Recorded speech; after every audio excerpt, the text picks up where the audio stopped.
지금까지 일어났던 상황보다 훨씬 실력에 도움이 안 되는 수업에 그냥 멍하게 앉아 있을 수밖에 없어요.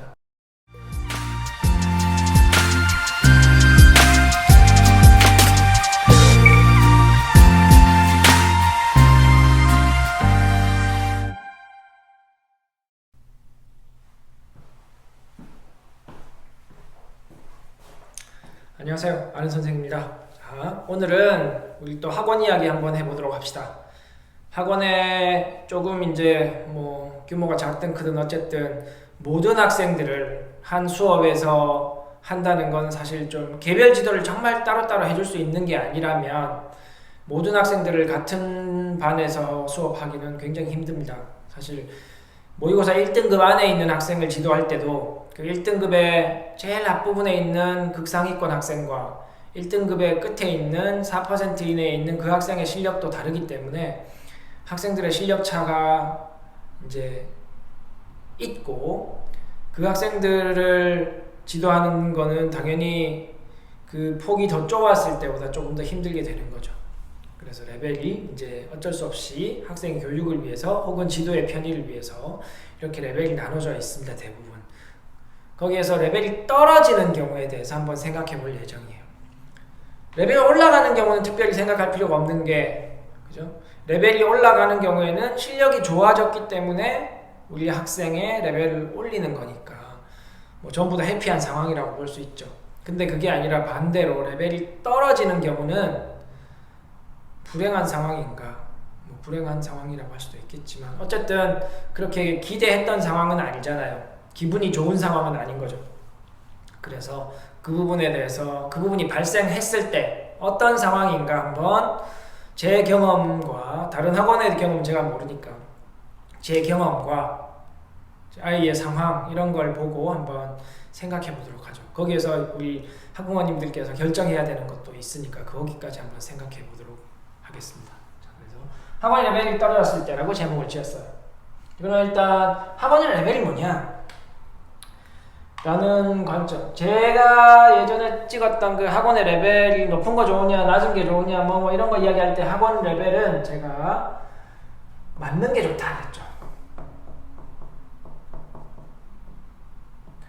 맞다라는 말은 어떤 그 반에서 사용하는 교재나 내가 같이 공부하게 되는 아이들이나 이런 부분이 이제 맞다라는 거예요. 그러니까 교재가 나에게 내가 감당할 수 있는 정도, 내가 정말 열심히 하면 한 90%, 95% 이상이 소화할 수 있는 교재, 내가 열심히 하면 100%까지 소화할 수 있는 그런 교재를 사용하는 레벨인 것이고, 그리고 내 주변의 아이들이 나와 비슷한 아이들, 그죠? 내 수준이 여기라면 조금 잘하는 애와 조금 부족한 애가 이렇게 같이 있는 레벨. 뭐 제일 잘하는 애는 밑에 애들 있겠죠. 이 친구는 열심히 하면 바로 올라갈 수 있는 가능성이 있는 것이고, 어쨌든 그런 수준이 맞는 레벨이라는 겁니다. 그래서 학원 레벨은 높은 레벨을 기대하는 것, 그죠? 소문에 제가 알기로는 어머님들은 대부분 큰 학원들의 레벨의 이름까지 다 알고 계신 것 같아요. 그 많은 레벨을 다 알고 그 레벨에서 어떤 교재 사용하고 이런 것까지 다 알고 계시더라고요. 굉장히 신기합니다. 사실 저같이 그런 것까지 관심 없는 사람의 입장에서는, 그죠? 영어 학원에 무슨 레벨 다 알고 계시더라고요. 그래서 어쨌든 학원은 맞는 레벨에 배정받는 게 좋다. 그래서 학원에 가서 레벨 테스트를 쳤을 때 이제 이런 경우가 있죠. 이제 이 레벨 이 친구는 뭐 예를 들어서 B레벨이 나왔습니다. D 있다고 하면 B레벨이 나왔습니다. 그래서 B레벨에서 사용하는 교재는 얘와 얘이고 라고 이렇게 다 설명을 해드렸는데, 이제 최종적으로 다니지 않는 경우도 있죠. 왜냐하면 우리 아이의 실력이 여기 좀 될 것 같았는데, 그래서 더 높은 교재를 사용하는 반에 배정받고 싶었는데 여기 다닌다면 난 다니지 않겠다, 뭐 이렇게 결정하시는 분도 있고, 그죠? 뭐 대부분 그런 경우죠. 내가 기대했던 레벨보다 높은 레벨이, 기대했던 수준의 레벨이 나오지 않기 때문에 어떤 새로 다니는 학원에 다니게 될 학원, 테스트는 쳤지만 등록하지 않는 이유죠. 대부분 이런 이유가 테스트를 하러 갔다면, 물론 테스트 하나의 목적만 가지고 우리 애가 어느 정도 수준인가 확인하러 간 게 그런 경우를 제외하면 어떤 학원을 다녀보겠다 정보를 조사하고 갔기 때문에 그렇게 해서 갔는데 레벨이 안 나와서 안 다니는 경우는 뭐 이런 경우죠. 원하는 레벨이 안 나왔다. 그러면 두 가지죠. 이게 진짜 좋은 안 다니게 되는 경우에 진짜 이 레벨 학생이 맞았다면 이게 잘 된 것이고, 그게 아니라 그 학생의 실력이 진짜 이 수준인데 엄마의 욕심에 의해서 이걸 기대했는데 이 레벨이 나와서 안 다니게 됐다라고 하면 사실 그거 별로 좋은 방법이 좋은 상황은 아니죠. 어머니 학부모는 계속 이 아이가 이 B레벨 아이임에도 불구하고 계속 1레벨을 요구하게 되는 거니까. 그래서 1레벨에 넣어주는 학원을 만나면 이 친구를 그 학원을 다니게 하겠죠. 그죠? 그러면 딱 요 상황에서 보면 이 친구는 맞는 레벨이 아니라 높은 레벨에 배정받게 되는 거니까 이 아이에게 좀 맞을 가능성, 아이가 거기서 버텨서 목적을 달성하게 될 가능성은 사실 저는 좀 떨어진다고 생각합니다. 그래서 일단 이거는 뭐 자취하고, 자, 학원 레벨 떨어졌을 때, 자, 학원 레벨이 떨어졌다. 자, 그럼 그 상황은 뭐냐? 학원 레벨이 떨어진다라는 말은 그 아이가 그 레벨의 내용을 이해하지 못한다라는 결론에 도달하면 언제? 더 이상. 예를 들어서 또 ABC라는 기억이라는 학생이 B레벨의 배정을 받았어요. 그렇죠? B레벨에 배정받았다라는 말은 이 친구를 B레벨에 넣었을 때는 저는 그래요. 이 친구가 열심히 해주면 1레벨 수업을 잘 따라갈 수 있을 것이다. 그죠? 그러면 1레벨에 배정하는 거죠. 이 친구가 1레벨은 뛰어넘었다. 그러면 이 친구가 1레벨은 열심히 해주면, 진짜 열심히 해주면 이 반으로 올라갈 수 있겠구나. 그러면 이 친구가 B레벨에 배정받게 되는 거죠. 근데 이 친구를 그렇게 B레벨에 배정했는데 지켜보니까 다시 내려야겠다 이런 생각을 했다라는 말은 이 친구가 더 이상 지금 시점부터 앞으로는 이 수업을 참여하는 게 이 학생한테 더 완전히 도움이 되지 않고, 이 친구는 이제 여기에 와서 열심히, 아까는 처음에 배정을 여기 했을 때는 2레벨은 넘었다라고 생각을 해서 2레벨에 배정한 거지만, 이 친구를 내려야겠다라고 생각을, 떨어뜨려야겠다라고 생각했을 때에는 이 친구가 여기는 이제 완전 넘사벽이다. 1레벨은 거의 불가능하고 이제 1레벨에 와서 열심히 해야 된다라고 판단이 섰을 때 이 친구를 레벨을 떨어뜨리는 겁니다. 떨어뜨린다고 하니까 또 기분 나빠하실 수도 있는데 레벨을 하향 조정하는 겁니다. 자, 이렇게 되면 이제 발생하는 게 이제 첫 번째, 기분이 나쁘다. 당연히 기분이 좋을 수는 없겠죠. 하지만 긍정적으로 생각해야 되는 부분은 이런 것도 있을 수 있는 거예요. 이 학원이 우리 아이를 잘 관찰하고 있구나. 이렇게 긍정적으로 생각해야 되는 부분도 분명히 있는 겁니다. 그냥 던져주고, 그죠? 그냥 들어갈 때부터 엄마가 원하는 문제집 풀려달라고 하니까 그냥 알겠습니다 하고 그냥 풀려주고, 전화해서 잘하고 있습니다 그러면 잘하고 있습니다 이렇게 말하고 하는 그런 것보다는 훨씬 잘 지켜보고 있는 거잖아요. 관심을 쏟고 있는 거죠. 그러니까 무작정 레벨이 떨어진다고 해서 기분이 나쁘다, 기분 나쁠 수 있습니다. 충분히 저 같아도 나쁠 거니까. 하지만 또 긍정적으로 봐야 될 거는 우리 아이의 실력을 잘 관찰하고 있구나, 이런 부분도 좀 긍정적으로 봐야 된다는 거죠.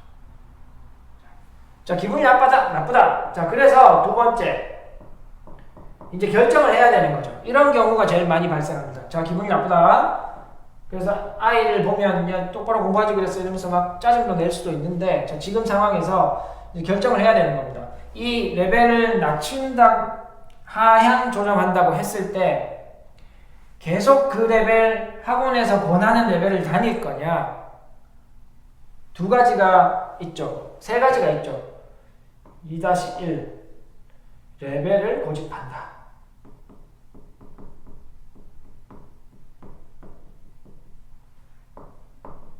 레벨을 고집한다라는 말은 그냥 여기에 스테이하게 해달라. 두 번째는 받아들인다.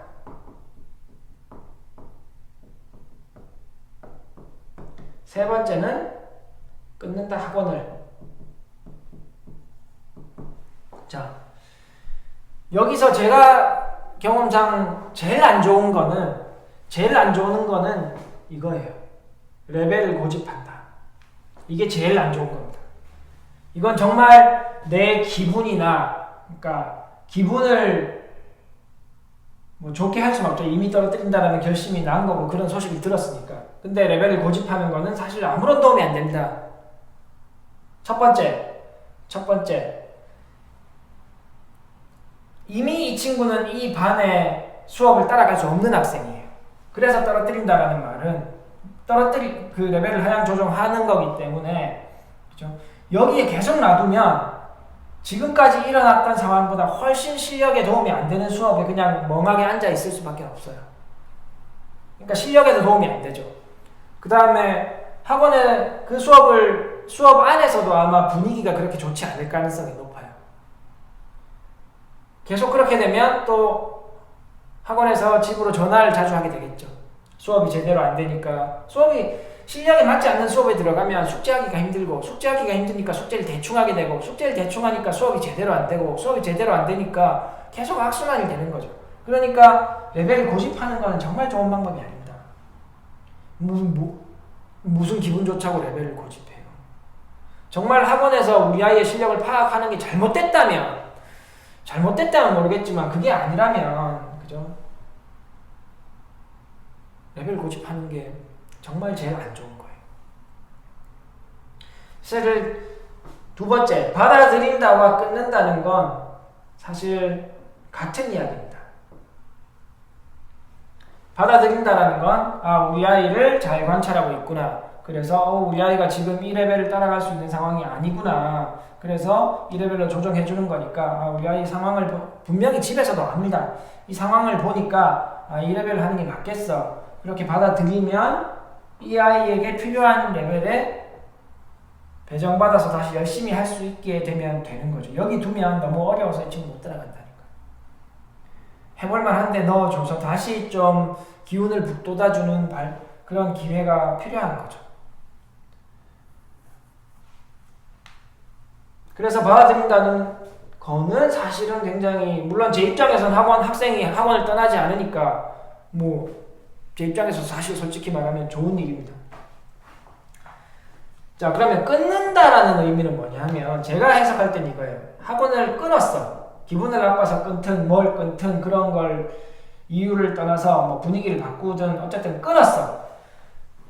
학생의 입장에서 보면 이 끊는다라는 행위는, 그죠? 다시 입학 테스트를 친다는 말입니다. 어떤 좋은 학원에 가서 다시 입학 테스트를 쳐야 되는 거예요. 그죠?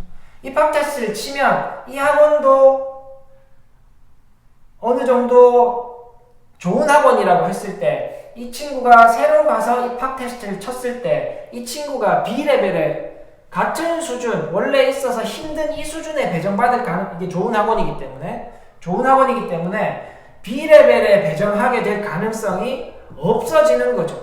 그러면 이 친구가 끊고 다른 학원에 갔을 때 이 친구는 결국 이 C레벨 수준에 배정받을 수밖에 없는 거죠. 그러면 이 친구는 맞는 레벨에 배정받는 거예요.